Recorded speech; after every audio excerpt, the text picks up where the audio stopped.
Good morning, नमस्कार। स्वागत है आपका हमारे चैनल जीएस स्टडी 94 में और दोस्तों में यश।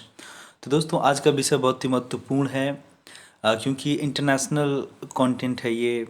और जिस तरह से यहाँ पे जो बाइडेन थे और जो पूर्व राष्ट्रपति थे अमेरिका के डोनाल्ड ट्रंप, जिस तरह से एक गतिरोध पैदा हुआ उनके बीच, उस हिसाब से देखा जाए तो आज अमेरिका के अंदर वहाँ के कॉन्स्टिट्यूशंस को लेकर तमाम तरह की बातें हो रही हैं कि उसमें सुधार की आवश्यकता है। ठीक है कि आने वाले समय में इस प्रकार का किस प्रकार से गतिरोध उत्पन्न ना हो, तो इसके बारे में आज हम देखेंगे। बने रहिए आप लोग। और इसे लिखा है विवेक काटजू जी ने। वक्त एक तरह से आज खुद अमेरिका को आईना दिखा रहा है। असल में अमेरिका विकासशील देशों की चुनाव प्रक्रियाओं पर सवाल खड़े कर उनकी आलोचना करता रहा है। आपको पता है दोस्तों, यदि महाशक्तियों की बात किया जाए तो पहले पहले जो प्रायोरिटी दी जाती है वो अमेरिका को दी जाती है।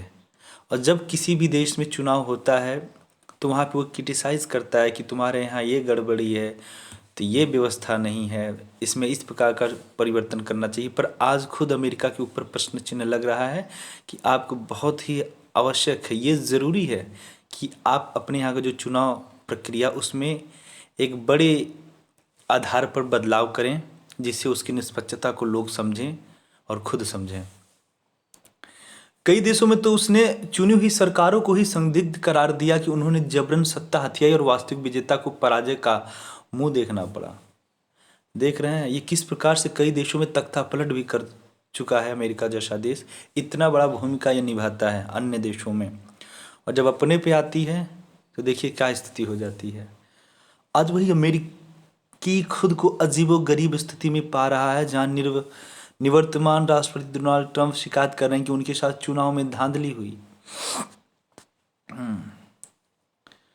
वह अभी भी चुनाव नतीजों को स्वीकार करने के लिए तैयार नहीं है। हालांकि अमेरिका और शेष विश्व जरूर इन नतीजों को स्वीकृति दे चुका है। वैसे ट्रंप अपनी हार को जीत में बदलने के लिए हर संभव कानूनी तिकड़म आजमा रहे हैं। उनके वकील विभिन्न राज्यों में मुकदमे दर्ज करा रहे हैं। शुरुआती दौर में इन राज्यों में ट्रंप बढ़त बनाए हुए थे, लेकिन अंत में वे जो बाइडेन की झोली में चले गए हैं। तो आप देख सकते हैं कि जब परिणाम का गणना किया जा रहा था तो कई राज्यों में डोनाल्ड ट्रंप बाइडेन से बहुत ही आगे थे। पर दोस्तों जैसे ही सुबह हुई, अगली सुबह सारी चीज़ें ख़त्म हो गई। तो इस वजह से एक संदिग्ध का मामला बताया जा रहा है डोनाल्ड ट्रंप के द्वारा कि आखिर ये कैसे हो सकता है, जहां मैं बहुत आगे था, लाखों आगे था, उसके एक दिन बाद ही रात भर में क्या हो गया। तो इस तरह की आलोचना, इस तरह की आरोप लगाए जा रहे हैं। देखते हैं क्या होता है। साक्ष्यों के अभाव में अदालतें ट्रंप की शिकायतें खारिज कर रही, यानी कानूनी मोर्चे पर भी ट्रंप को कामयाबी नहीं मिलने वाली। देखिए न्यायालय तभी आपका जो भी निर्णय हो, आपकी जो भी शिकायतें हो, जब तक उसके पास एविडेंस नहीं होगा, किसके आधार पर वो निर्णय देगी। बस आप ऐसे ही हवा में अगर तीर चला देंगे, नहीं हमारे साथ गलत हुआ है, तो उस गलत को भी तो आइडेंटिफाई करना पड़ेगा। अपनी बातें रखने के लिए आपके पास भी कुछ होना चाहिए। इतने पर भी ट्रंप को कोई फर्क पड़ता नहीं दिख रहा है, और वह पहले से भी विभाजित देश को विभाजित करने पर तुले हैं। अमेरिकी समाज और अर्थव्यवस्था वैश्वीकरण एवं तकनीकी परिवर्तन से खासे प्रभावित हुए हैं। जिन सामाजिक समूहों को इन परिवर्तनों से लाभ मिला है और जो उदार मूल्यों में विश्वास रखते हैं, वे व्यापक रूप से डेमोक्रेटिक पार्टी और बाइडेन के साथ हैं। वहीं ट्रंप को अमूमन उन परंपरावादी समूहों का समर्थन हासिल है जो तकनीकी परिवर्तन की बयार में कहीं पीछे छूट गए हैं। इन वर्गों के बीच में भारी कड़वाहट है। चुनाव के बाद होना यही चाहिए था कि अमेरिकी नेता देश को एकजुट करने और निर्वाचित राष्ट्रपति बाइडेन का समर्थन करते हैं, परंतु ट्रंप ने ऐसा नहीं होने दिया। देखिए जो जिम्मेदारी होती है कि जैसे किसी प्रकार का अन्य कष्ट ना हो, जो नए राष्ट्रपति हों उनके साथ सहयोग, परस्परता का भाव दिखाना चाहिए डोनाल्ड ट्रंप को। पर डोनाल्ड ट्रंप पूरी तरह से इस तरह की एक स्ट्रैटेजी तैयार कर रहे हैं कि किस प्रकार से मैं दोबारा वहाँ का राष्ट्रपति बन जाऊँ और बाइडेन को वहाँ से निकाल दूँ। तो ये एक तरह से कह सकते हैं सही नहीं है जो भी व्यवहार किया जा रहा है डोनाल्ड ट्रंप के द्वारा बाइडेन के ऊपर या फिर अमेरिकी नागरिकों के ऊपर, ये गलत है और कई सारे देश इसकी निंदा भी कर रहे हैं।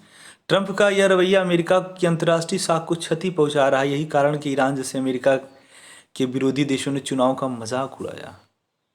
देखिए, एक समय था जब अमेरिका जैसा देश किसी अन्य देश की कार्य पद्धति, वहाँ का जो चुनाव आयोग है उसका मजाक उड़ाया करता था। आज अमेरिका के लोग किस प्रकार से निंदा कर रहे हैं, मजाक उड़ा रहे हैं कि वहाँ चुनाव हो रहा है कि कुछ अलग से बच्चों का गेम हो रहा है, कि कोई अन्य प्रतिद्वंदी यदि वो चुनाव जीत जाता है तो उसके बाद आप चिल्लाने लगेंगे जैसे तालिबान में होता है, नहीं नहीं नहीं हम नहीं मानेंगे, हम अपनी सरकार अलग चलाएंगे। तो यही सारी चीज़ें हो रही हैं और इसके जो उद्घाटनकर्ता बन रहे हैं वो यही है, आपके डोनाल्ड ट्रंप। कई अन्य देश खुलेआम ऐसी प्रतिक्रिया देने से परहेज करें क्योंकि दुनिया के सबसे शक्तिशाली देश को कुपित करना नहीं चाहेंगे। जो भी हो, इसमें संदेह नहीं कि यदि अमेरिका अब दूसरे देशों में चुनाव की आलोचना करेगा तो उसे इन चुनावों में ट्रंप की शिकायतों का स्मरण कराया जाएगा।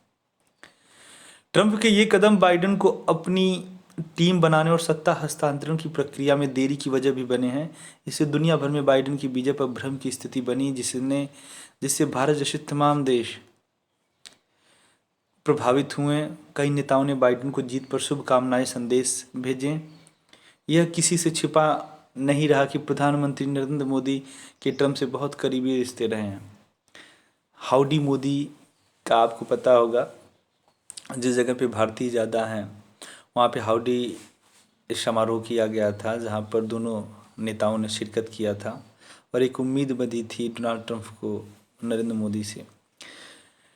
ये किसी से मोदी ने भी बाइडेन को बधाई दी, या बधाई वह थोड़ा और पहले देते तो कहीं बेहतर होता, क्योंकि दो देशों के बीच रिश्ते उनके हितों पर निर्भर करते हैं। नेताओं के आपसी रिश्ते कभी राष्ट्रीय हितों के बराबर महत्वपूर्ण नहीं होते। जी हाँ दोस्तों, यदि दो देशों के बीच में किसी प्रकार का भाव पैदा होता है तो वहाँ के विकास, वहाँ की ज़रूरतों को लेकर करना चाहिए। ये नहीं कि निजी पसंद क्या है, आप हमसे अच्छे से बोलते हैं तो ठीक है, संबंध अच्छे हैं, मतलब व्यक्तिगत हित को राष्ट्रीय हित, अंतर्राष्ट्रीय हित कभी न बनने दें।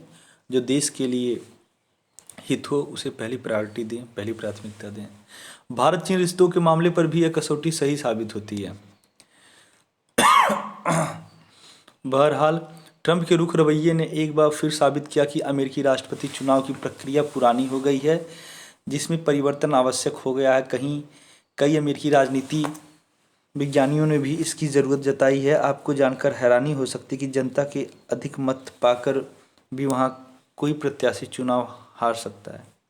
2016 में हिलेरी क्लिंटन के साथ यही हुआ। ऐसा इसलिए क्योंकि अमेरिकी राष्ट्रपति का चुनाव 538 इलेक्टोरल कॉलेज के माध्यम से करता है। ये इलेक्टोरल प्रत्यक्ष रूप से चुने जाते हैं। प्रत्येक अमेरिकी राज्य अपने चुनावी नियमों के अनुरूप अपने कोटे के इलेक्टर्स चुनता है। ये इलेक्टर्स मुख्यतः अपने राज्य में अधिकांश मत पाने वाले प्रत्याशी के पक्ष में ही मतदान करते हैं। इस प्रकार कोई प्रत्याशी देश में अधिक मत प्राप्त करके भी चुनाव में पराजित हो जाता है। हालांकि इस चुनाव में बाइडेन को देश भर में ट्रंप से 60 लाख से अधिक मत मिले हैं। तो दोस्तों, अमेरिका वही देश है जिस देश को कई सारे देशों ने अपने यहाँ फंडामेंटल राइट्स, जो संविधान की भावना है, जो अधिकार है, उसको अपने अपने देशों में इम्प्लीमेंट किया है और भारत जैसा देश भी उसमें से एक है। पर आज देखिए किस प्रकार से वहाँ पे बातें हो रही हैं कि तमाम चीज़ों को वहाँ पे बदलने की आवश्यकता है। तो भारत जैसा देश क्यों नहीं बदल सकता? हमारे यहाँ आज भी कई सारी चीज़ें ऐसी हैं जो अंग्रेज़ों के द्वारा बनाई गई थी और अंग्रेज़ अपने इच्छा अनुसार जो उनको अच्छा लगा वही बनाए हैं। आज ज़रूरत है कि दोस्तों उसमें भारतीय भाव को प्राथमिकता दी जाए। आज भी आप देखेंगे हाई कोर्ट, सुप्रीम कोर्ट में जब किसी घटना पे या किसी अमेंडमेंट में किसी प्रकार की बहस होती है तो सारी चीज़ें इंग्लिश में होती हैं। ये सारी चीज़ें अंग्रेज़ों ने अपने लिए बनाया था, पर आज भी हम किस प्रकार से गुलाम मानसिकता की जो धुरी है आज भी हम वहीं पे टिके हुए हैं। तो इन सारी चीज़ों को भी अपने यहाँ बदलाव बहुत आवश्यक है। फंडामेंटल राइट्स में से कई सारे सेक्शंस हैं, सब सेक्शंस हैं जिसको आवश्यक है बदलने की, पर कोई कभी किसी प्रकार का पहल नहीं करता, क्योंकि उन्हें पता है भले अंग्रेज़ चले गए पर अंग्रेज़ के रूप में हम भारतीय बैठे हैं जिनको लूट रहे हैं। तो वही सारी चीज़ें अभी स्टार्ट हैं। अब सभी निगाहें 14 दिसंबर पर टिकी हैं, जब इलेक्टर्स अगले राष्ट्रपति के लिए मतदान करेंगे। अब यह मात्र औपचारिकता ही है, क्योंकि ट्रंप के 232 के मुकाबले बाइडेन 306 इलेक्टोरल वोट हासिल कर चुके हैं, जबकि बहुमत का आंकड़ा 270 है। अनुमान है कि 14 दिसंबर तक ट्रंप के सभी कानूनी दावे भी खारिज हो जाएंगे। हालांकि वह शायद अपना राग अलापना जारी रखें। इससे अमेरिका को और शर्मिंदा होना पड़ेगा, जिसकी भरपाई के लिए बाइडेन को ही प्रयास करने होंगे। होना तो यही चाहिए था कि ट्रंप प्रशासन बाइडेन की जीत के संकेत के साथ ही उन्हें सत्ता हस्तांतरण में मदद करता। यही परंपरा सुनिश्चित करती कि 20 जनवरी को पदभार संभालने के साथ बाइडेन उसी क्षण से कार्य शुरू करते हैं। चूंकि ट्रंप ने हार स्वीकार नहीं की, तो उनके प्रशासन ने चुनाव के 3 हफ्ते बाद भी बाइडेन को उनकी टीम बनाने में मदद नहीं की। तो देख सकते हैं कि दोस्तों, जिस तरह से जिद लिए बैठे हैं कि नहीं, राष्ट्रपति तो मैं ही बनूंगा, तमाम तरह के कानूनी प्रक्रियाओं का सहारा लेने के बाद भी इन्हें निराशा हाथ हुई है, क्योंकि जो इलेक्टर्स की संख्या है वो बाइडेन के पक्ष में ज़्यादा है और डोनाल्ड ट्रंप के पक्ष में कम। पर दोस्तों, ये स्वैच्छिक हार स्वीकार नहीं कर रहे हैं, इसलिए इलेक्टर्स के माध्यम से अब ये बात पता चलेगा कि कौन हारा है कौन जीता है। हालांकि बाइडेन ने व्हाइट हाउस से लेकर अपने प्रशासन में यह महत्वपूर्ण पद संभालने वालों के नाम घोषित करने के साथ शुरुआती नीतियों की झलक भी पेश की है। यह बहुत दूरदर्शी कदम है, क्योंकि अमेरिकी सरकार में असमंजस की स्थिति अमेरिका के साथ ही दुनिया के लिए भी अच्छी नहीं है। अमेरिका में नए राष्ट्रपति को टीम बनाने और प्रारंभिक नीतियों को आकार देने के लिए 2.5 महीनों से अधिक का वक्त मिलता है। यह अवधि यही मांग करती है कि मौजूदा और संभावित प्रशासन परस्पर सहयोग करे, ताकि अमेरिकी नीतियों में स्थायित्व एवं निरंतरता कायम रहे, जिससे दुनिया में भी कम से कम हलचल हो। इस प्रक्रिया में ट्रंप प्रशासन के रवैये की वजह से देरी हुई, क्योंकि उसने यही दर्शाया कि सत्ता में तो वही रहेगा। अमेरिकी विदेश मंत्री माइक पोम्पियो का चुनाव बाद 7 देशों का दौरा यही जाहिर करता है कि वह ट्रंप की विदेश नीतियों को ही आगे बढ़ा रहे हैं। ऐसे में वह बाइडेन प्रशासन के लिए मुश्किल विरासत छोड़ेंगे। चुनाव से ठीक पहले पोम्पियो अमेरिकी रक्षा मंत्री परस्पर भारत में अपने समकक्षों के साथ 2+2 वार्ता के लिए आए, तो भारत को भी कुछ असहजता से दो चार होना पड़ा। उस दौरे में सामरिक एवं रक्षा सहयोग से जुड़े अहम समझौते हुए। चूंकि अमेरिकी राजनीति बिरादरी में भारत अमेरिका के बीच प्रगाढ़ संबंधों के लिए व्यापक समर्थन है, तो आशा है कि बाइडेन भी इन समझौतों पर मुहर लगाएंगे। हालांकि मानवाधिकार जैसे कई मसलों पर बाइडेन के तेवर ट्रंप से अलग होंगे, जहां भारतीय कूटनीति को कड़ी परीक्षा का सामना करना होगा। तो आज के लिए इतना ही। नमस्कार, धन्यवाद।